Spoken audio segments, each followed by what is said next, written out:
Hello,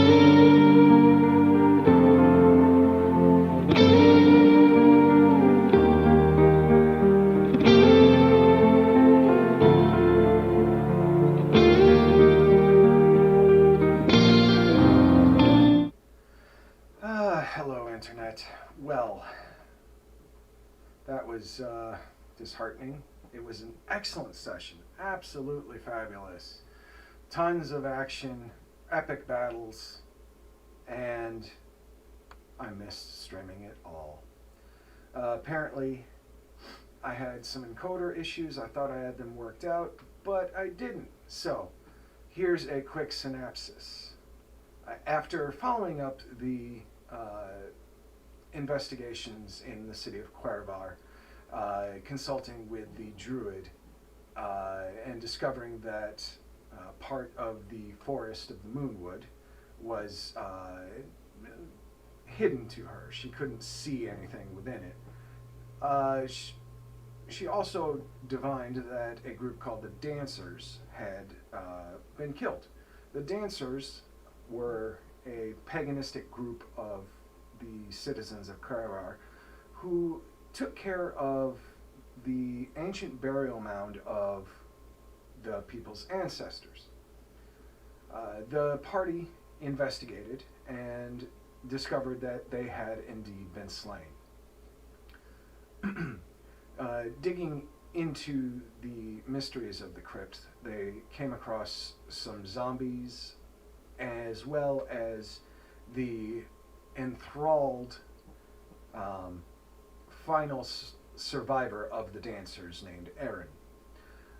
He was under the influence of a corrupted Fae creature, and after destroying that creature and breaking the hold on Aeron, the party discovered that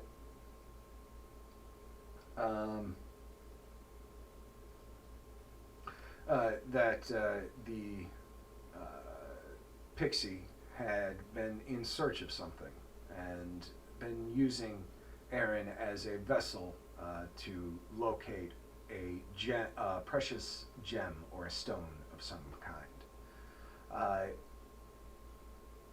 Aeron was and after they emerged, they fought off some wolves looking to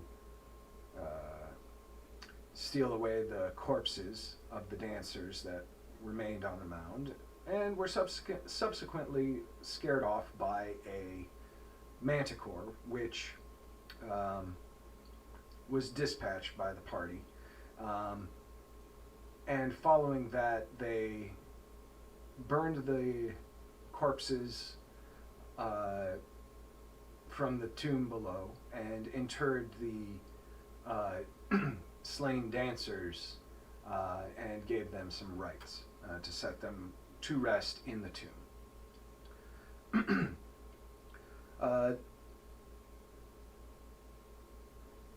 Sorry for the pauses.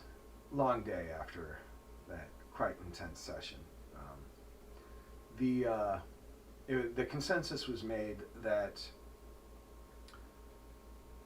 our resident alchemist would escort Aeron back to Quaervarr along with Quickleaf, the guide.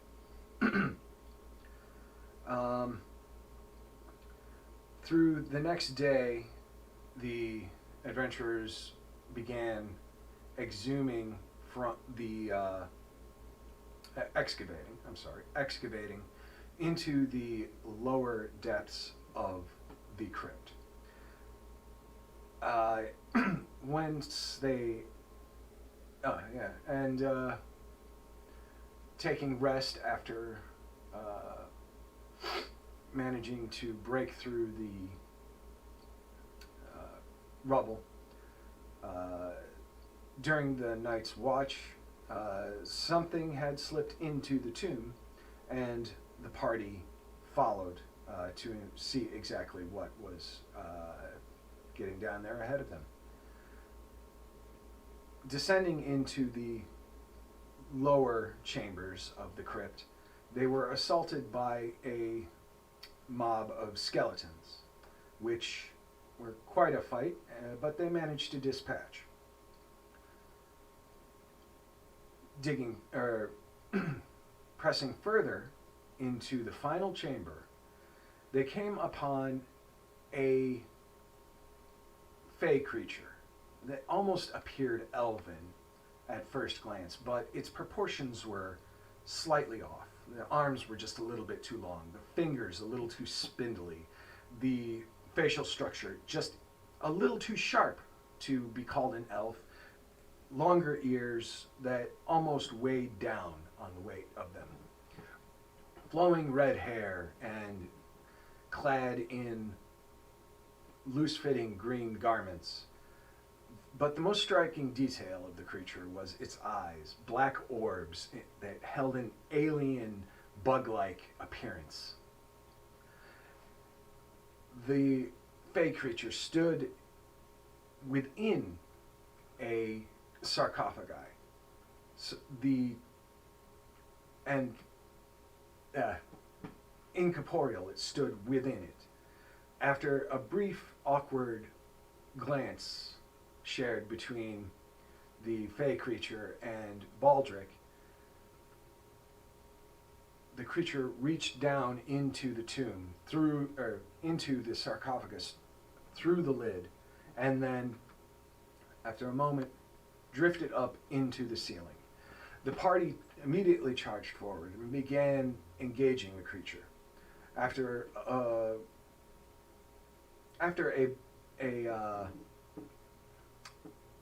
relatively quick battle in which the creature would descend from the ceiling and attack, and then retreat back up into the ceiling, move, and then descend again and attack, they eventually managed to dissipate the incorporeal entity. They learned that it was a joy stealer, a creature with dual nature between the Feywild and the Shadow Plane, existing there simultaneously and not normally found on the material plane. Certainly nothing could stop them from crossing over, just as any other planar being, but their culture, their society, was foreign to this realm. Upon further probing of this final chamber, Shae discovered that upon the sarcophagus, was an ancient writing, unfamiliar, but a cursory examination confirmed that this certainly was some language of some kind, and he set about trying to decipher what it was. Meanwhile, the others began investigating the chamber, and Zin climbed atop a statue that sat front and center next to the sarcophagus. The statue was immaculately carved and designed and held a box at chest level. At about 8 foot tall, this statue was a bit of a climb for the little creature, but he managed to get up and open the box, and he pulled out an amber stone about yay big and sort of oblong shape, almost like that of a heart. Upon removing the stone from the box, the statue began to shake and tremble. Soon enough, after Zin got clear, the statue crumbled and fell apart, and then slowly began to reassemble itself into a vaguely humanoid form. 2 statues in the back of the chamber did the same as well. The 2 in the back formed into roughly blocky humanoid shapes, while the one in the center formed into a more streamlined, shard-like appearance. These elementals began wreaking havoc upon the party, but with perseverance, They managed to fell each one of them one by one. Baldric getting the final blow on the last of one of them, throwing a fire spell straight into its chest, which melted into magma and it crumbled apart, leaving the hand, the creature's hand, clasped onto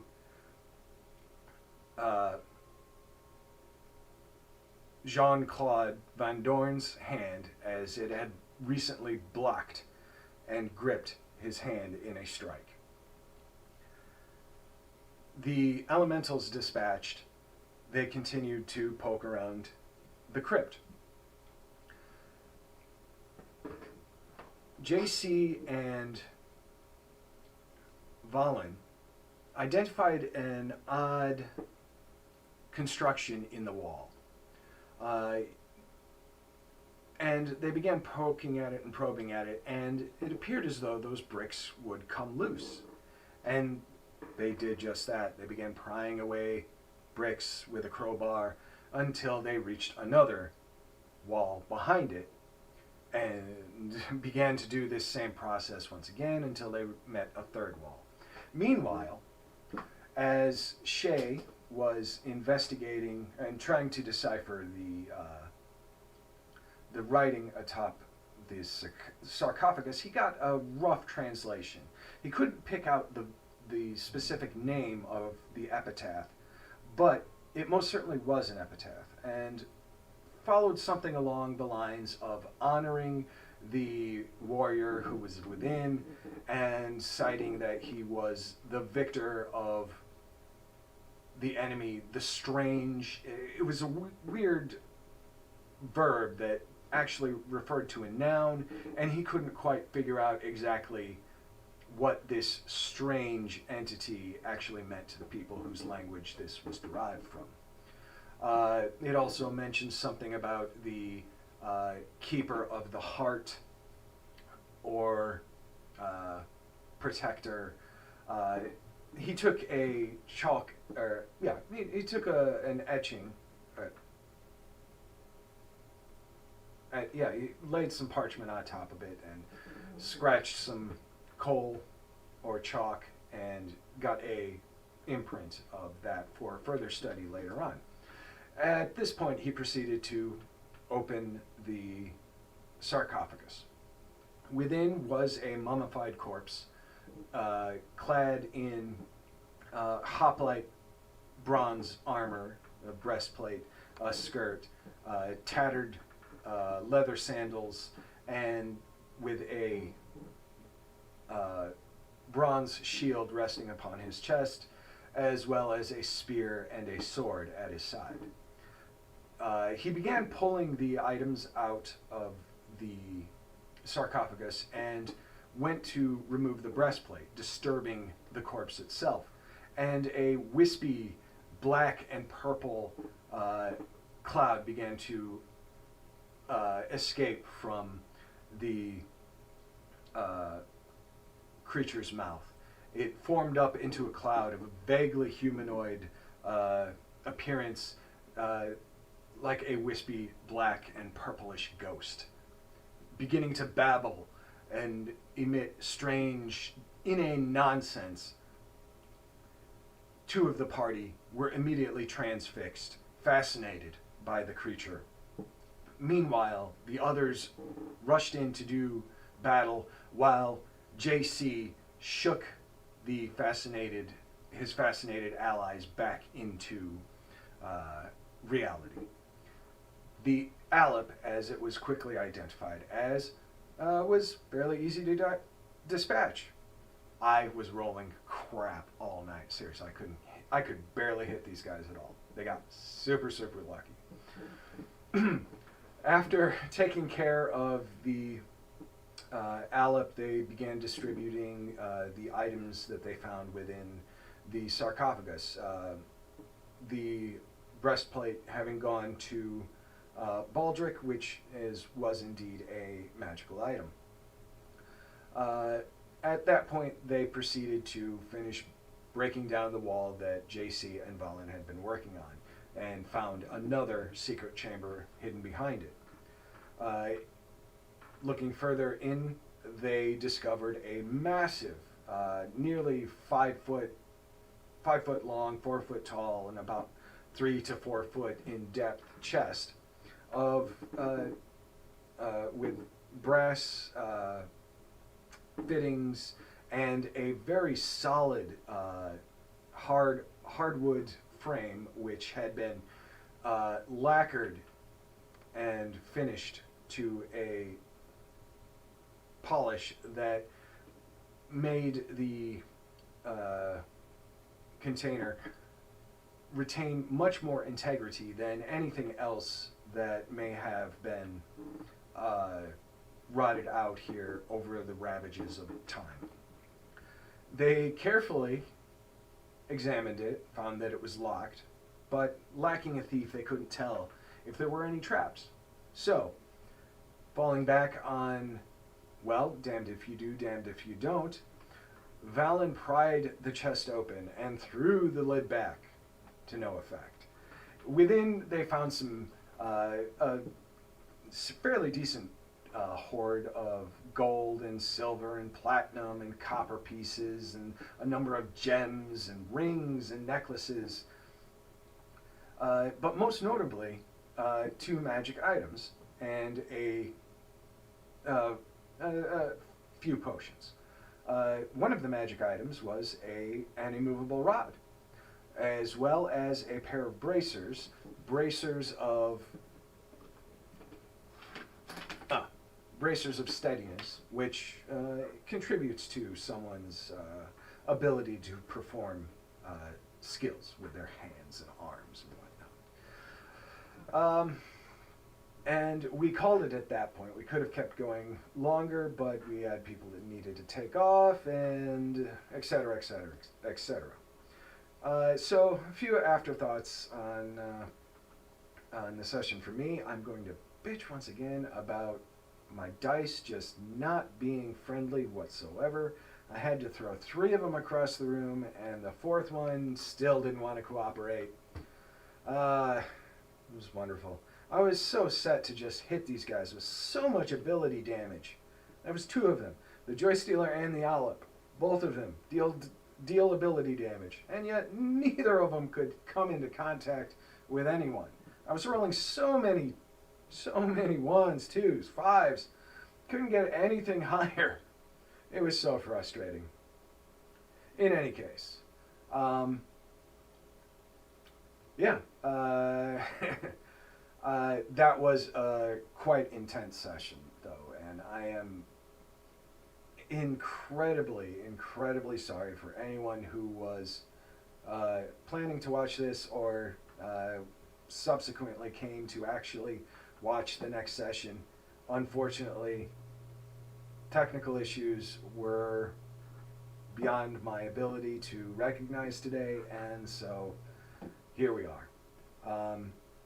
We plan to get back at things in January as the holiday seasons are coming up and wrecking everyone's schedule. So if everything goes as planned, yeah. Geez, I am so sorry that session did not get logged into the zeitgeist of inane people just playing silly little games on the internet. I hope that we don't run into a problem like this again, and thank you for your understanding that this just couldn't be avoided. And I'll see you next time.